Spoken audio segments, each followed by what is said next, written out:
Good afternoon nice student. आज हम गद्य भाग में अब कहाँ दूसरे के दुख से दुखी होने वाले पाठ का सार संकेत बिंदुओं के द्वारा पढ़ेंगे। इसके लेखक कौन है बच्चे?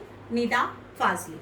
इसके लेखक निदा फाजली हैं और इस पाठ के द्वारा हमें वे क्या सिखाना चाहते हैं पहले हम इस बात को समझेंगे। इस पाठ के द्वारा निदा फाजली हमें ये सिखाना चाहते हैं कि मनुष्य की बढ़ती स्वार्थ वृत्ति किस तरह उजागर हो रही है। किसमें? इस पाठ के अंदर। अब कहाँ दूसरे के दुख से दुखी होने वाले पाठ में मनुष्य की बढ़ती स्वार्थ वृत्ति को उजागर किया गया है कि मनुष्य का स्वार्थ किस हद तक बढ़ गया है। इस धरती को कुदरत ने सभी जीवधारियों को अर्थात मनुष्य और पशुओं को दी थी, लेकिन मनुष्य की स्वार्थ वृत्ति इतनी अधिक बढ़ गई कि उसने इस धरती को अपने वश में करके उसे अपनी जागीर समझ लिया और उसे अपनी जागीर समझकर उसे अपनी तरह अपने प्रयोग में लाने लगा।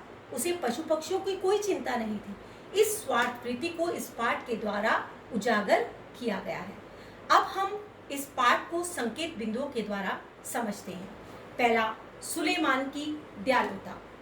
सुलेमान कौन थे? एक बादशाह थे। ईसा से 1025 वर्ष पहले एक बादशाह हुए थे जिसका नाम था सुलेमान।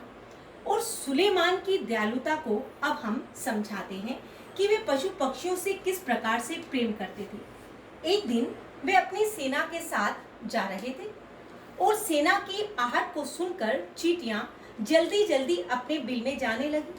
अब सुलेमान ने इस बात को देखा कि चींटियां जल्दी जल्दी अपने बिल में जा रही हैं, तो उन्होंने किसको कहा? चींटियों को, क्योंकि सुलेमान पशु पक्षियों की भाषा को जानते थे। इसलिए उन्होंने चींटियों की भाषा में चींटियों को कहा कि आप जल्दी जल्दी बिल में मत जाओ, मैं यहाँ रुका हूँ, आप आराम से बिल में जाओ, उसके बाद मैं यहाँ से चला जाऊंगा। चींटियों ने सुलेमान को धन्यवाद किया और उन्हें आशीर्वाद दिया और उनके लिए आशीष की। यहाँ पर सुलेमान की दयालुता को दिखाया गया कि वह थोड़ी देर के लिए रुके। वह चाहते थे कि चींटियां अपने बिल में चली जाएं। यहाँ पर हमें पता लगता है कि सुलेमान कितने दयालु थे। अब शेख आयाज की दयालुता को देखते हैं। शेख आयाज सिंधी कवि थे। उन्होंने अपनी आत्मकथा में क्या कहा? वह एक दिन खाना खा रहे थे। जब वह खाना खा रहे थे तो उनकी बाजू पर एक चोटा बैठ गया, एक मकोड़ा बैठ गया। उन्होंने खाना वहीं छोड़ दिया और अपनी माँ को कहा कि पहले इस बेघर को मैं घर छोड़कर आऊं, तभी मैं खाना खाऊंगा। अर्थात ये बेघर हो गया है। इसका घर कहाँ है? तालाब के किनारे, अर्थात तालाब के किनारे जो चोटे हैं वो रहते हैं। उन्होंने पहले उठे, खाना को छोड़ा, अपने खाने को छोड़ा, फिर तालाब के किनारे गए और तालाब के किनारे पर उस चोटे को छोड़ा। फिर वह घर वापस आए और उन्होंने खाना कहा। अब यहाँ पर शेख आयाज की दयालुता पता लगती है। आज इंसान इतना दयालु है नहीं, इसलिए यहाँ पर मनुष्य की बढ़ती स्वार्थ वृत्ति को उजागर किया गया है जो निदा फाजली हमें सिखाना चाहते हैं।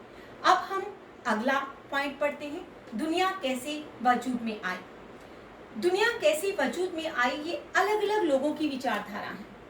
अब जो विद्वान है वो अपनी विचारधारा के अनुसार कहते हैं, जो वैज्ञानिक हैं वो अपनी विचारधारा के अनुसार कहते हैं, जो धार्मिक लोग हैं वो अपनी विचारधारा के अनुसार कहते हैं। अब कई लोग ये कहते हैं कि वेदों के अनुसार जो दुनिया है वो किस तरह वजूद में आई, कैसे दुनिया शुरू हुई।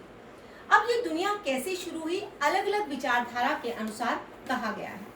लेकिन ये दुनिया वजूद में तो आई, लेकिन दुनिया के अंदर जो दयालुता है क्या वह रही? नहीं। दुनिया के अंदर स्वार्थ वृत्ति जो थी वो बढ़ती चली गई और दयालुता जो थी खत्म होती चली गई। अब दुनिया वजूद में तो आ गई, लोगों की अलग अलग विचारधारा तो बन गई। वैज्ञानिकों ने अपनी विचारधारा दी और जो वेद थे उन्होंने अपनी विचारधारा दी।